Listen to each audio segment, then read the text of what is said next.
Pues muchas gracias por esta presentación tan generosa y abundante. De golpe, como te da un poco de vértigo pensar cuántos años y cuántos proyectos se han quedado un poco por el camino. Pero bueno, en cualquier caso, me hace mucha ilusión estar aquí para presentaros mi trabajo de investigación. Y justo como comentábamos, esta ponencia va a tener, o esta presentación va a tener como dos partes. Una primera parte en la que os voy a presentar el trabajo que realizo normalmente, ya os contaré un poco más al respecto, y después una segunda parte en la que presentaré algo que es nuevo y que ha venido un poco de la invitación a participar en estas jornadas de pensamiento de invertebrados y un poco de la provocación o como del eco que esta cuestión del invertebrado generó en una persona que está obsesionado por las taxonomías y estas cosas. Así que es un placer para mí tener la oportunidad de compartir con vosotros algunos aspectos de mi investigación.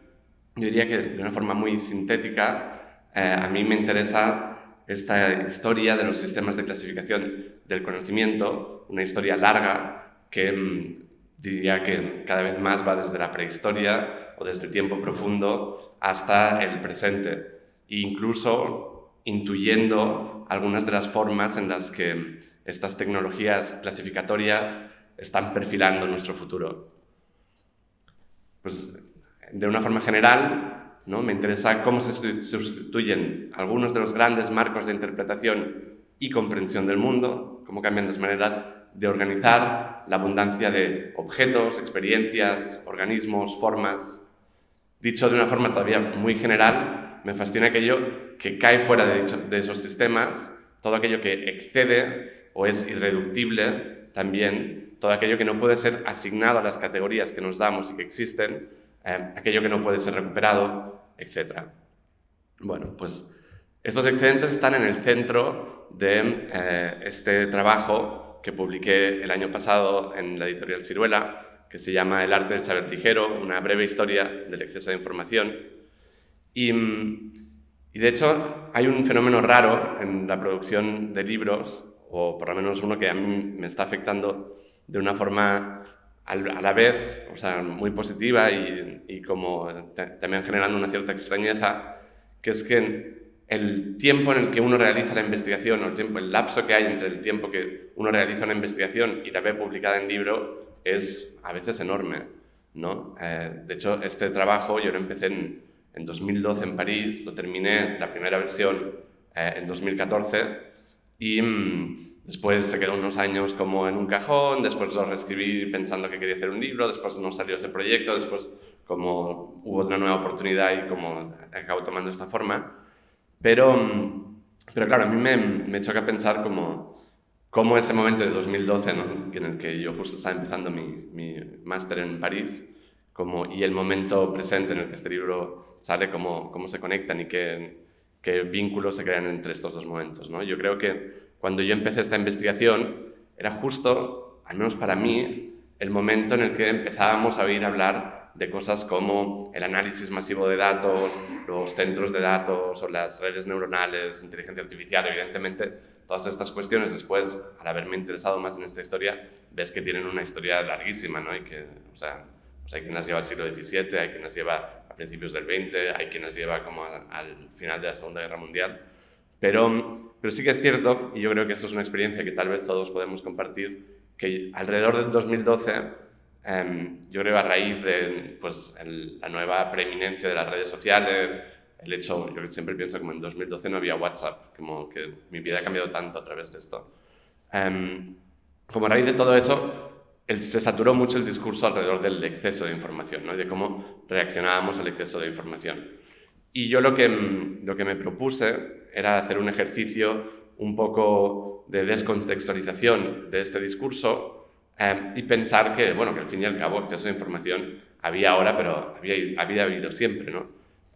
Como el mito fundador de la escritura que muchos conoceremos que cuenta Platón, ¿no? Que Platón cuenta como un rey egipcio, un dios egipcio le entrega a un faraón la tecnología de la escritura y le dice, como verás, que con esta tecnología tus súbditos se acordarán de todo. Y el faraón le dice, no se acordarán de todo, se olvidarán de todo, porque con esta tecnología ellos podrán empezar como a exteriorizar su memoria y después él insiste como que el mundo se va a convertir en una especie de confusión total, en la que al acumularse la palabra escrita infinitamente sin que haya un emisor de esa palabra, una persona que esté enunciando esas palabras, como el destino de esa tecnología va a ser inundar el mundo de texto. Entonces, como contrariamente, digo, a esos discursos contemporáneos que sostenían que el exceso de información sería el rasgo distintivo de nuestro presente, yo en este libro trataba de un poco desarmar esta idea y me parece que más interesante que decir que haya o no exceso es entender a ojos de quién hay exceso y con qué criterios se establece que tal cosa puede ser excesiva, ¿no? O sea que la pregunta parece ser más bien qué es lo que se considera excesivo y quién quiere reapropiarse de ese exceso. El libro se centra en particular en el momento de la invención de la imprenta y es entonces cuando estos discursos acerca del exceso de información se popularizan, ¿no? La imprenta tan pronto puede ser vista como una especie de invención divina que va a permitir democratizar el acceso al conocimiento, como una máquina infernal que cada vez hará más difícil encontrar una verdad en nuestras bibliotecas abarrotadas. Y el libro está dividido en distintos capítulos y cada uno de estos capítulos cuenta la historia de la fundación de una institución cultural europea a través de este problema del exceso, ¿no? Estas instituciones son, en el primer capítulo, la filología, en el segundo, la retórica, en el tercero, la biblioteca pública, en el cuarto, el enciclopedismo y en el quinto, la literatura. Entonces, exacto, ¿no? Pues uno de los motivos constantes detrás de la fundación de estas instituciones es la sensación de que existe un gran desorden en el mundo, una crisis total de los sistemas de ordenación del conocimiento que solo puede ser reconducido a través de la reducción de esa abundancia. Y comenzaba diciéndoos que a mí me interesa la historia de los sistemas de clasificación. Entonces, como os voy a explicar a través de un caso concreto, ¿qué entiendo por eso, ¿no? Y uno de los ejemplos para mí más interesantes que he estado estudiando y desarrollando en este libro es el impacto de la adopción del orden alfabético, que para mí es uno de los cambios más profundos que ocurren en la organización del conocimiento entre el mundo, digamos, antiguo y medieval y el mundo de la imprenta moderno. Pues, o sea, la organización alfabética existe desde la antigüedad, sin embargo, no es el método preferido para organizar el conocimiento. El orden alfabético es un orden arbitrario, ¿no? También se le llama también una forma de desorden controlado. No hay ninguna razón por la que tal palabra en el diccionario vaya después o antes de tal otra palabra, pero el hecho de que estén organizadas siguiendo como el sistema alfabético nos permite encontrarlas muy fácilmente. Entonces, como el orden alfabético no va a convertirse en el modelo principal de organización del conocimiento hasta la invención de la imprenta, y va a ser entonces cuando el problema principal se convierta en cómo encontrar un libro en una biblioteca desbordante, cuando este sistema de búsqueda va a comenzar a imponerse, ¿no? En el mundo medieval, la sede del conocimiento es la memoria. El libro es un instrumento útil para la memorización. En este sentido, es un instrumento que es transitorio entre la memoria de quien lo escribe y la memoria de quien lo lee. Como vemos en los numerosos artes de la memoria que han comentado gente como Francis Yates, toda la educación retórica clásica está orientada hacia la memorización. Es lo que se conoce como el sistema de la tópica, también como la educación retórica. Básicamente, saber algo en ese mundo antiguo consistía en rememorar algo. Leer un texto consiste en identificar una serie de motivos o imágenes que estaban codificados por este sistema que se llama el sistema de la tópica. La etimología de leer coincide con la de extraer, de modo que la lectura es esencialmente un arte extractivo. Vamos a los textos en busca de aquello que ya conocemos. Eso siempre en este sistema de la retórica tradicional. Y me gusta mucho esta imagen que es de un arte de recabar extractos, que eran unos manuales que explicaban cómo leer, básicamente, y qué extraer de los textos que se estaban leyendo, en los que vemos a la derecha unos mineros que están extrayendo, el nombre del libro es la Aurifódina, que es la mina de oro.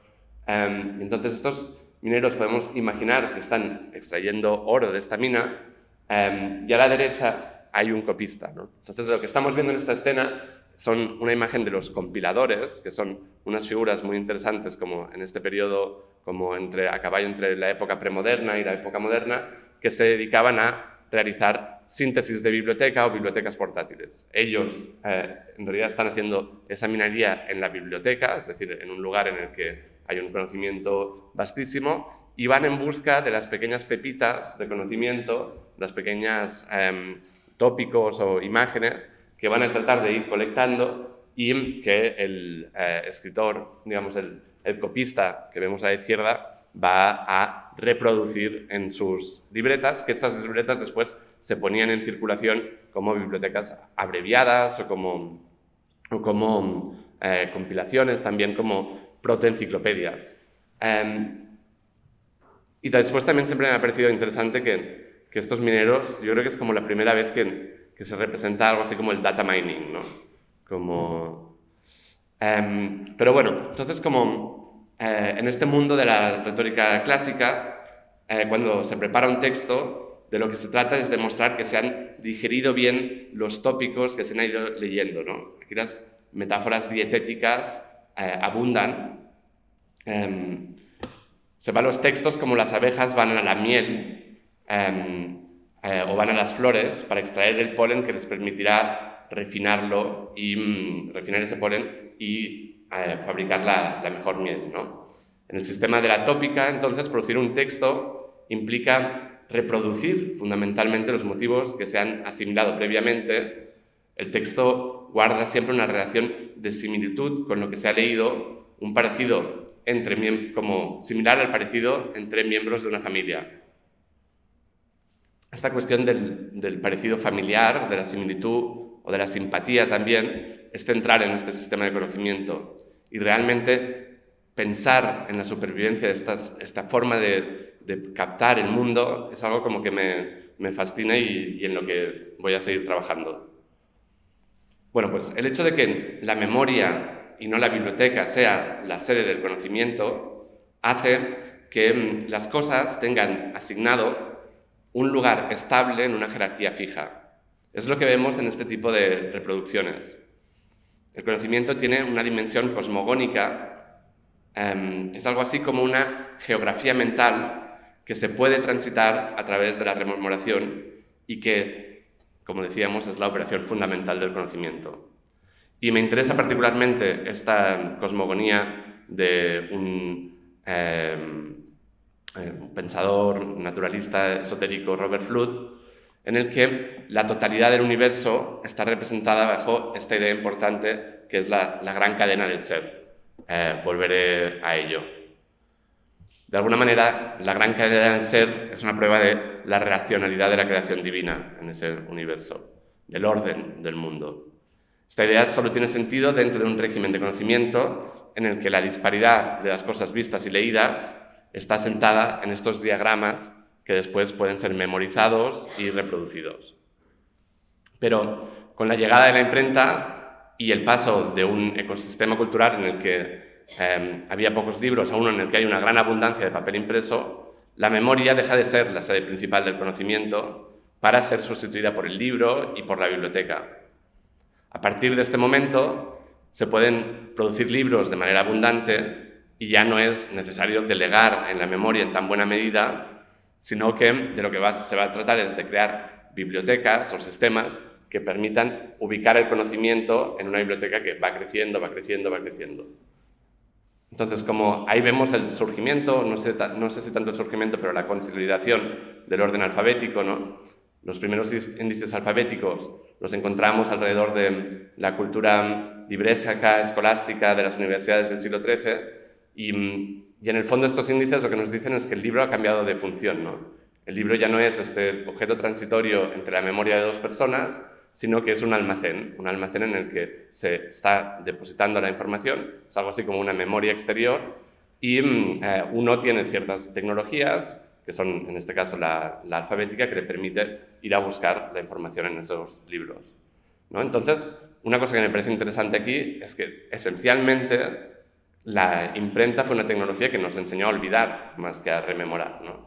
A sacarnos de encima todo ese sistema medieval que nos obligaba o que obligaba muchísimo a la rememoración, ¿no? Si lo pensáis en la retórica clásica, las cosas vistas y leídas tienen un lugar asignado a un tipo de orden que está gobernado por, como decía, la memorización, y es aquello a lo que Foucault se refiere con la correspondencia entre las palabras y las cosas en el mundo premoderno. En un mundo moderno, en este caso me refiero al que tiene a la biblioteca o al archivo como sede del conocimiento, las cosas ya no tienen una posición fija. El orden alfabético es algo así como un desorden controlado en el que las cosas han perdido sus cualidades y se encuentran siempre valoradas en función de aquello que tienen al lado. Bueno, entonces, como en este contexto van surgiendo las primeras o algunas tecnologías intelectuales, como esta que veis aquí, que este es el mueble, archivo, o también el primer fichero del que tengo constancia. Está fabricado por Vincent Placius y se lo denomina una máquina de erudición o también, muy a menudo, una memoria artificial. La idea es que uno puede ir colgando fragmentos de texto en este mueble, que sería como un fichero, y ir buscándolos por orden alfabético y componiendo los textos a través de fragmentos, etc. Entonces, como la memoria ya no es necesaria, ha sido exteriorizada, y esto en realidad para mí es un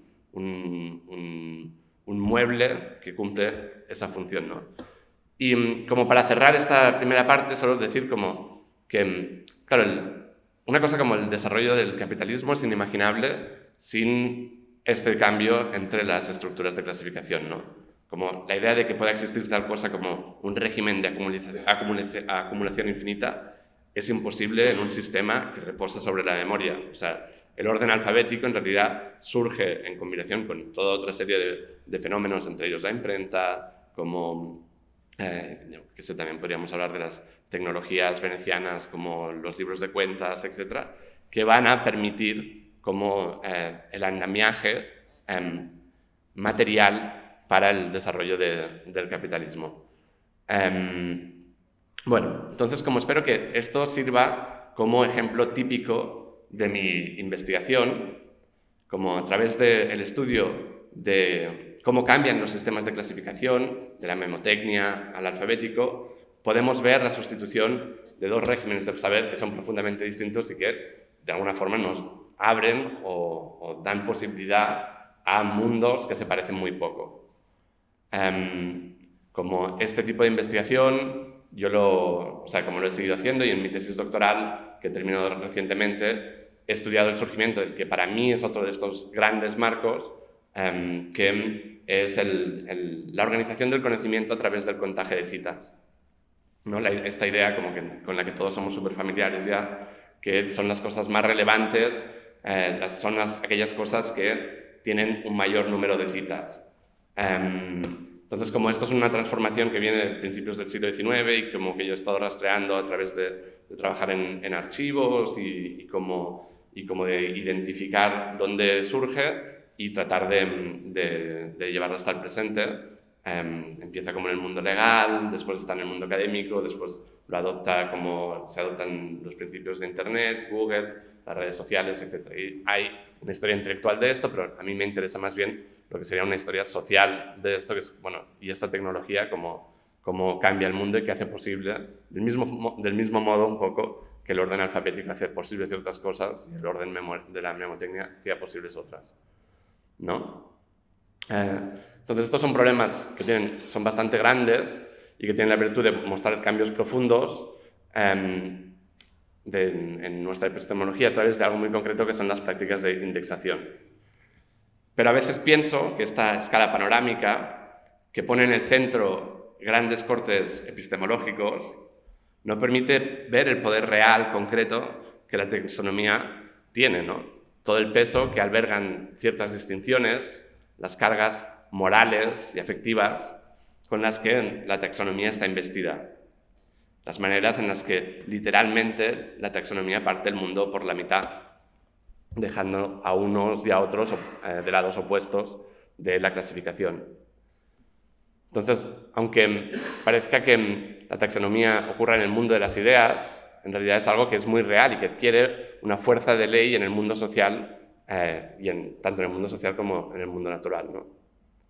Entonces, para investigar el poder de la taxonomía, os propongo un ejercicio, que es un ejercicio que me he dado yo mismo y que en realidad me apetece presentaros aquí y me da curiosidad ver hasta dónde lo podemos llevar, ¿no? En el que exploremos esta, que es para mí de las taxonomías más importantes y realmente me ha chocado cada vez que leía más sobre ella, como más arbitrarias y más complicadas de la historia, que es la de los invertebrados, ¿no? Entonces, lo que os propongo es que hagamos un ejercicio de deconstrucción de la categoría del invertebrado, ¿no? En un sentido muy literal, y esto es algo como que se encuentra cada vez que buscas invertebrado en Internet, es lo primero que encuentras.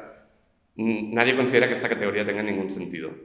O sea, no se utilizan. Los biólogos la han abandonado desde hace mucho tiempo. Tuvo durante una época una aplicación, pero en un sentido estricto de taxonomía no tiene ningún sentido, porque a diferencia de términos como vertebrado, antrópodo o crustáceo, por citar 3 ejemplos, invertebrado no define ningún taxón, o sea, el rasgo que nos permite emparentar a un individuo con un grupo. Los invertebrados se definen aquí como el negativo de los vertebrados, que sí son una familia que tiene la característica de tener vértebras. Además, los vertebrados son una porción infinitesimal de los invertebrados. Son más bien la excepción que la norma, entonces como habría que invertir esa relación, ¿no? Entonces, como la única razón por la que existe esta distinción es porque, en realidad, entre los naturalistas siempre existe un prejuicio a favor de sus propias familias. Siempre es más fácil organizar el mundo en función de lo que yo tengo o de lo que yo no tengo que en función de lo que otros tienen o no tienen. Entonces, como el término de invertebrado lo populariza Jean-Baptiste Lamarck en una obra monumental en 7 volúmenes que se llama La historia natural de los animales sin vértebras. Y yo pienso que es inevitable querer a Lamarck por 2 razones. Una, porque realmente es un científico que ha pasado la historia por estar equivocado. O sea, es bastante genial, no hay tantos. O sea, como nunca dices como Lamarck, qué bueno, que no, era como Lamarck que se equivocaba, ¿no? Y la otra, que es más subjetiva, es que cumple años el mismo día que yo. O sea, así que yo también creo que puedo ser un científico equivocado, no creáis nada de lo que estoy diciendo. Pero bueno, tal vez Lamarck os pueda sonar porque se aprendía en el colegio, o por lo menos se mencionaba en el colegio, que era el que decía que a la jirafa le crece el cuello para llegar a las hojas más altas del árbol. Y con ello se estaba diciendo un poco como que había una finalidad en la evolución, ¿no? Para Lamarck, en la evolución hay finalidad y hay perfeccionamiento, que es distinto a lo que propondrá Darwin, que es que en la evolución hay variabilidad genética y selección natural. Bueno, y entonces por eso, como si en la evolución hay, bueno, no en la evolución, porque en Lamarck es más como, ahora os lo explicaré, pero es más este sistema de la gran cadena del ser que os mostraba con Robert Flood, como si la organización de las especies que tienen esta especie, o sea, como en Lamarck todavía está la huella de la creación divina, si la creación de las especies no se mueve por variación genética y selección natural, sino por perfeccionamiento y finalidad, entonces es plausible creer, como creía Lamarck, que los humanos eran la forma más elevada de la creación, porque, dado que la evolución siempre progresaba hacia formas más elevadas, y en ese sistema de mundo, pues lo más elevado era el hombre, no lo humano,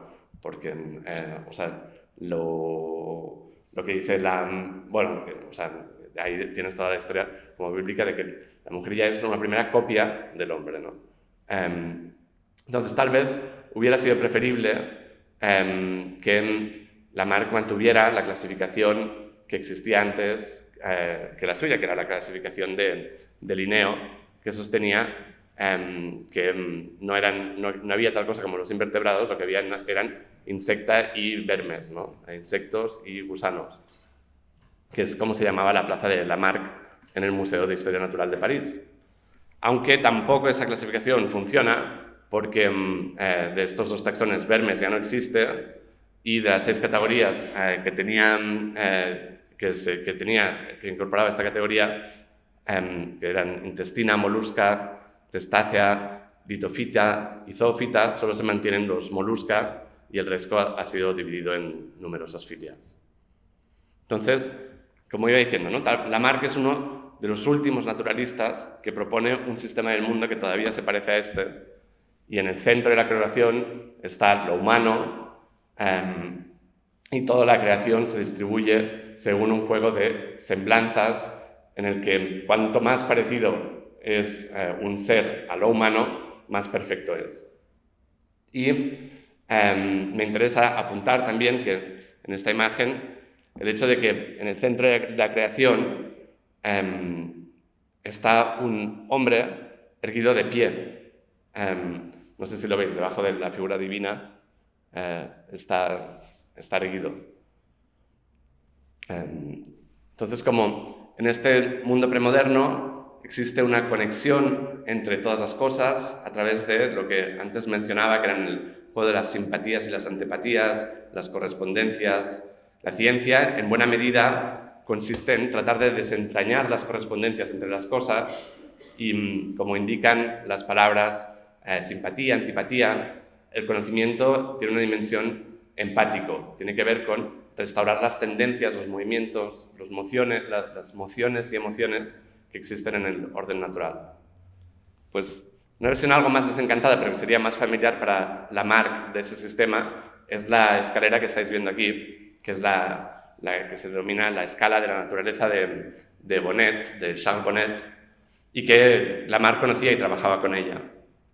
Entonces aquí la naturaleza, de nuevo, está organizada en una jerarquía lineal y está gobernada por la creciente diferenciación de cada uno de estos estamentos respecto a la forma humana. Arriba de todo está el hombre y le sigue el orangután, y hago solo un breve inciso para mostraros cuán humanos se imaginaban a los orangutanes en el siglo XVIII.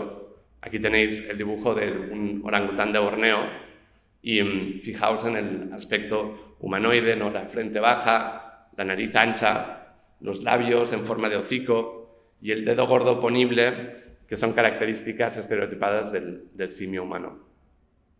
Bueno, pues regreso a la escala de Bonnet. Pues al orangután le siguen los cuadrúpedos, después van las ardillas voladoras, los murciélagos, los pájaros, los peces, las serpientes de agua, las serpientes de tierra, las babosas, los moluscos, los insectos, las ortigas de mar, las plantas, los líquenes, los champiñones, los corales, las plantas litófitas, las piedras, las sales, los metales, el azufre, la tierra, el agua, el aire y el fuego.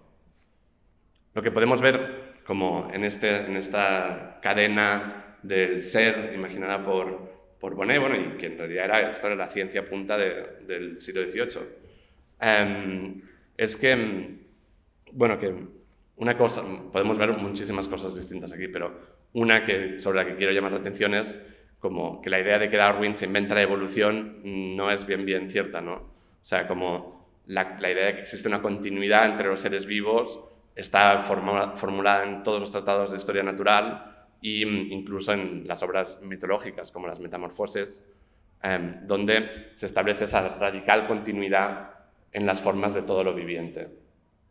Lo que sí se introduce con Darwin, ¿no?, es la idea de la variedad de las formas, la idea de que esta variedad no está gobernada por un proyecto divino que tiende al humano como cumbre de la creación, sino más bien es un intento de entender la variedad de las formas a través de estos dos conceptos principales que son la adaptación al medio y la competición entre los individuos. Entonces, esencialmente se trata lo que está haciendo Darwin es retirarle el finalismo a la creación, aunque este sobrevive de numerosas maneras, porque para Darwin, aunque el hombre o el humano no podría ser la medida de la creación, sí que sigue siendo su cumbre, o sea, como en ese imaginario del siglo XIX, ¿no? Entonces, aquí vemos la clasificación que realiza Lamarck y la primera vez que se formula o se publica la distinción entre los vertebrados y los invertebrados.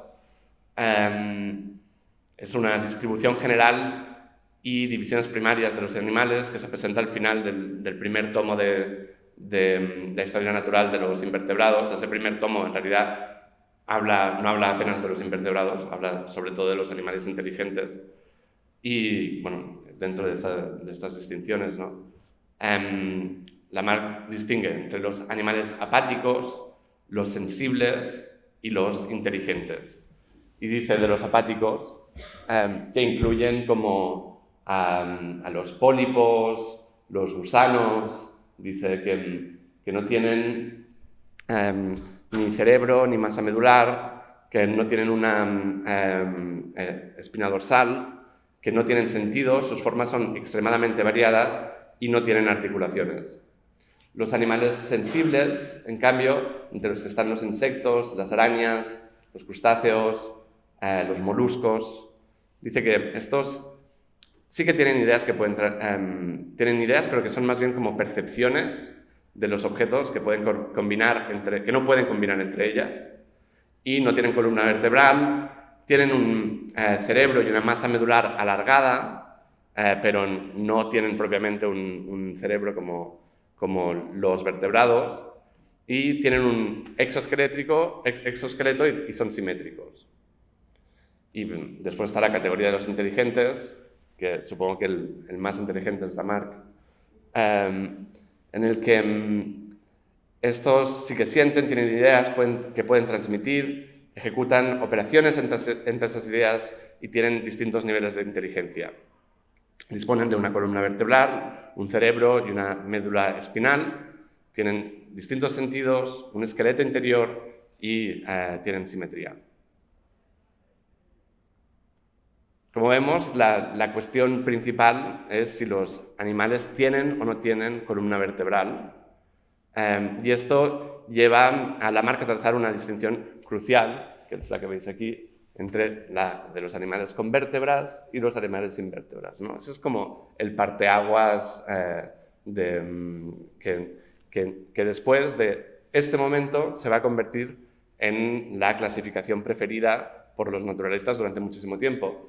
Como ya animales apáticos, sensibles, inteligentes, esas eran las clasificaciones anteriores, los vertebrados e invertebrados, a partir de ahora, es como se va a organizar el sistema de naturaleza, de clasificación taxonómica.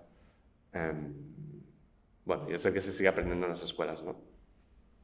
Pues yo, lo que quiero afirmar aquí es como que la distinción de Lamarck es enteramente moral. El sistema natural de Lamarck parte del hecho de que el hombre, y aquí es todo en mayúsculas, representa la perfección del mundo natural, la culminación del diseño divino. Y los animales son más o menos perfectos en función de cuán parecidos o cuán diferentes sean del hombre. De acuerdo con este sistema, no hay nada que defina de manera más esencial al hombre que su espina dorsal, su columna vertebral, que está erguida y lo separa de todos los otros animales, incluso sus parientes más cercanos, los monos. Todo aquello que carezca de espina dorsal cae por debajo del parecido con lo humano.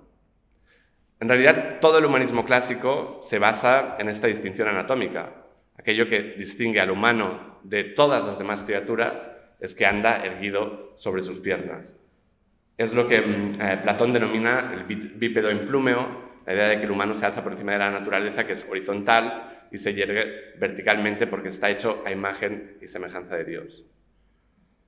En este sentido, la espina dorsal es el principio moral de la creación. Los animales que carecen de ella no tienen simetría lateral, no pueden distinguir entre izquierda y derecha, arriba o abajo. En el mundo de los invertebrados es un mundo sin dirección, sin identidad, en el que el principio y el fin de los seres se confunden. Son amasijos, son revoltijos promiscuos en los que no se sabe dónde empieza nada ni dónde termina. Los invertebrados no tienen identidad, son un cúmulo. En cambio, vuelvo a los vertebrados, ¿no? El esqueleto tiene un papel en ellos arquitectónico, produce el espacio. Sin esqueleto no hay tal cosa como espacio, sino un medio continuo por el que se deslizan los organismos sin ningún destino, puesto que el destino de la naturaleza era el de superar la horizontalidad y erguirse. Bueno, pues estos postulados del humanismo clásico, que a todos nos parecería que ya deberían estar superados, en realidad no han cambiado un pelo desde el siglo XV hasta hoy. Han adquirido un nuevo lenguaje, pero esencialmente siguen siendo los mismos. La posibilidad de erguirse sigue estando en el centro de las teorías sobre el surgimiento de la técnica y la palabra, Homo faber y Homo sapiens. Es lo que se denomina como la teoría de la liberación corporal y que pues, uno de sus exponentes más conocidos es este antropólogo llamado André Leroi-Gourhan, que es alguien muy fascinante por muchas razones, pero que yo creo como que tenemos que persistir en nuestro esfuerzo de tratar de construir esta oposición entre vertebrado e invertebrado también en su trabajo, ¿no? Como, según la teoría de la liberación corporal, es el hombre o el ser humano cae hacia arriba, se yergue, ¿no? Y al erguirse, las manos quedan liberadas y pueden agarrar las cosas y al erguirse el tracto respiratorio se abre y se puede empezar a modular la voz. Entonces, la postura erguida es lo que cambia la fisionomía de la cara humana. Los animales tienen la mandíbula o el pico en la línea de visión de los ojos. Con la postura erguida y la liberación de la mano, la boca ya no tiene la función de atacar o de agarrar, sino que podemos utilizar las manos. Entonces se va hundiendo detrás de la línea de visión y en esta especie como de fenomenología corporal se abre el campo de visión y a partir de ahora, a partir de ese momento, el humano o el Homo sapiens, que esa definición está muy enraizada dentro de estas teorías, abre su perspectiva, ve el horizonte, tiene un futuro. Al mismo tiempo, el desplazamiento de la mandíbula es lo que genera el crecimiento de la masa cerebral. Lo humano se emancipa aquí de lo animal. En El gesto y la palabra, esta obra de Leroi-Gourhan, se cuenta básicamente un proceso de sucesivas emancipaciones, de sucesivas liberaciones que llevan al sujeto a levantarse del suelo y a utilizar las manos con otros fines que la locomoción. En este proceso de emancipación, el desarrollo del lenguaje, la palabra, no solo el gesto, llega en última instancia como un modelo que nos permite simular el mundo, vivirlo como una reproducción, como un teatro en el que se puede poner en escena el yo. La postura erguida permite también como salir del topos, del amasijo, de la sobredeterminación del medio ambiente, pero, y aquí es donde yo creo que empezamos como el ejercicio de construcción, también, y esto está muy presente en el trabajo de Leroi-Gourhan, nos vuelve más frágiles, ¿no? Y es porque estamos de pie que podemos caer. Es interesante observar cómo en las representaciones anatómicas del esqueleto, este siempre se tiene que apoyar sobre algo. Sin la masa muscular, el esqueleto caería. Aquí tenéis otro grabado en el Tratado de Vesalio, la fábrica del cuerpo humano, siempre con esas imágenes fascinantes de Vesalio, en el que hay como un esqueleto que mira, una calavera que está encima de un podio y el esqueleto se está ahí como sosteniendo encima del podio.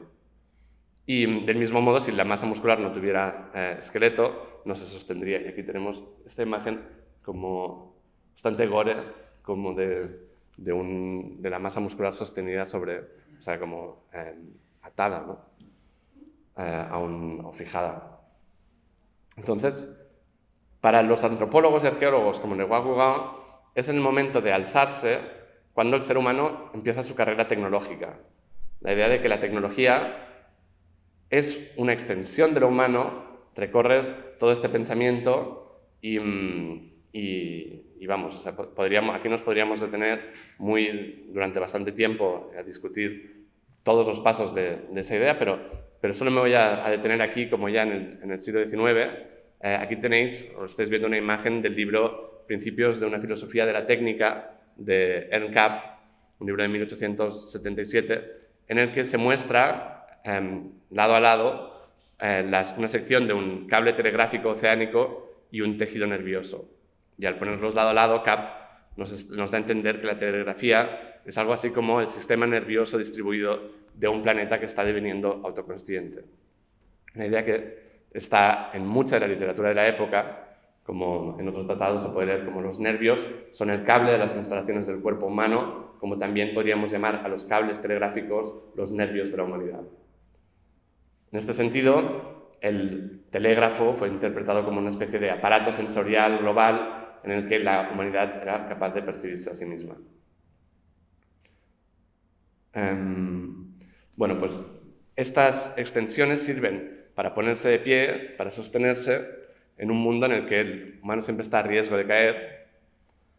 Al levantar la vista, el humano podía ver la distancia y diseñaba herramientas para expandir su mundo, lo convierte en un mundo en movimiento, pasa de un territorio que está circunscrito a un mundo que está abierto, pero en ese proceso de exteriorización de las tecnologías que permiten controlar el espacio alrededor, alcanza un punto álgido, decíamos, con el desarrollo del lenguaje, que es ese modelo del yo, del mundo proyectivo, y podemos ya figurar el presente, figurar el futuro, pero lo que vemos en la genealogía tecnológica de Lavoisier es que en realidad gesto y palabra están en el hecho de alzarse del humano, está ya íntimamente comprometido con su obsolescencia, con la idea de que el humano ha sido totalmente exteriorizado y una vez el Homo sapiens haya extenuado las posibilidades de su exteriorización,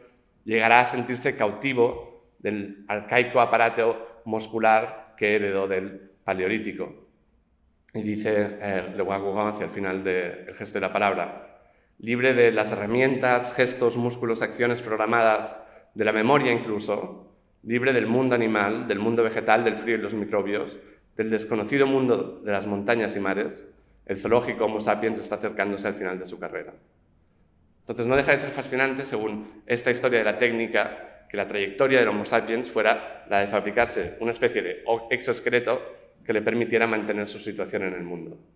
A mí me fascina pensar como que todo el desarrollo de la técnica está destinado a regresar al topos, al territorio predeterminado del que nos ha ahuyentado la verticalidad del bipedismo.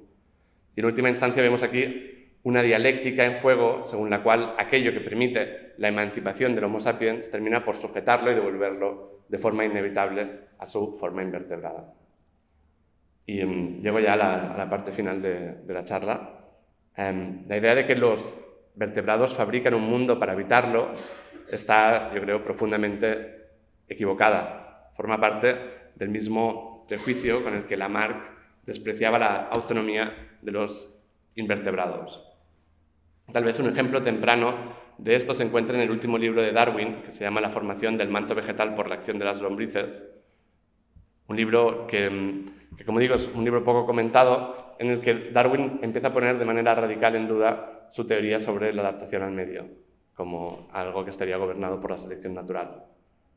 Dice en este libro que las lombrices de tierra no parecen prosperar a través de la competencia o de cambios adaptativos directos, sino a través de su impacto en el entorno. Entonces, en esta obra pone en tela de juicio la estrecha visión de la adaptación como algo puramente impulsado por la competencia e introduce la idea de que algunos organismos contribuyen a procesos evolutivos modificando el medio ambiente de manera que favorecen a otras especies, desdibujando los límites entre adaptación dinámica, adaptación y dinámica del ecosistema. Las lombrices de Darwin fabrican su propio medio, lo modifican en lugar de adaptarse a él y lo hacen a través de la simbiosis y la cooperación más que a través de la competición.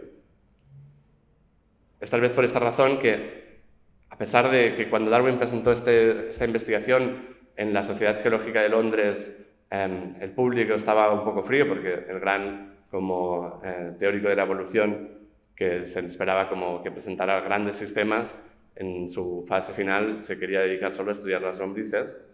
Como como llegó, o sea, este artículo tuvo un impacto enorme porque se percibió que Darwin estaba proponiendo cito, una nueva e importante teoría para explicar un fenómeno que ocurría universalmente en la superficie de la Tierra. Y es en la Sociedad Geológica de Londres donde Darwin está presentando esto. De hecho, la persona que editó el artículo lo editó diciendo como que Darwin acababa de descubrir una nueva fuerza geológica, de modo que antes que el Antropoceno tal vez tuvimos un Vermiceno.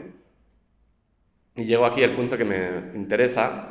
Al poco tiempo de publicar el estudio de Darwin apareció esta caricatura de la evolución bajo el título «El hombre no es más que un gusano».